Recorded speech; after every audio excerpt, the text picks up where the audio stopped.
তাৰ পুনৰবাৰ স্বাগতম জনাইছোঁ মোৰ অন্য এটি ভ্লগলৈ আৰু আশা কৰি চবৰে ভাল, লগতে মোৰো ভাল। মানে মোৰ মাতটো শুনিছে গম পাইছে, মোৰ একদম পূৰা কফ বহি গৈছে গলত, সেইটো কাৰণে মোৰ টনচিল হৈ গৈছে আৰু তো কালি মানে যাব লাগিব যিহেতু কলেজ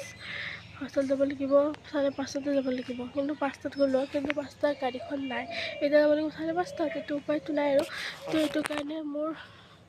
যিখিনি মানে কাপোৰ ভৰাবলগীয়া আছে সেইবিলাকো চব ভৰালোঁ, আধা ভৰাব আছে আৰু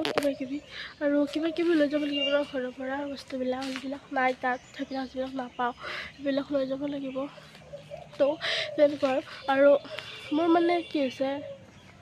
এতিয়া ৰাতিটো শুব পৰা নাই, ৰাতিটো গোটেই শুব পৰা নাই, পুৰা বহি আছোঁ বিচনাত, উপায় নাই, কি কৰিম আৰু। মানে মামাহঁতৰ ঘৰত গৈছিলোঁ, মানে দেউতাৰ লগত স্কুটিত, পূৰা বতাহ খালোঁ, পূৰা বতাহ খাই হেলমেট পিন্ধি থলোঁ, তথাপিও মানে এনেকুৱা চৰ্দি লাগিছে, মানে জ্বৰ, মানে পূৰা জ্বৰ উঠি গৈছে, সেনেকুৱা উপায় নাই আৰু কলেজত যাবই লাগিব, ক্ষতি কৰিলে পূৰা গালি দিব মেমহঁতে, সেনেকুৱা। তো এতিয়া আৰু ভাবিলোঁ কি অলপ ভ্লগ দি দিওঁ আৰু আপোনালোকক, চাই ভাল পাব, মাতো চাই গমেই পায় আৰু। তো এতিয়া মানে মই ছাতৰ ওপৰত আছোঁ, আমাৰতো কাপোৰ মেলি দিব আহিছোঁ এতিয়া, তো এতিয়া আৰু মানে আমাৰ মানে আজি ৰাইজৰ মানে খানা আছে, আমাৰ ৰাইজৰ মানে খানা পাতিছে আজি, মানে আমাৰ যিখিনি আমাৰ ৰাইজ অগ্ৰগতি ৰাইজ,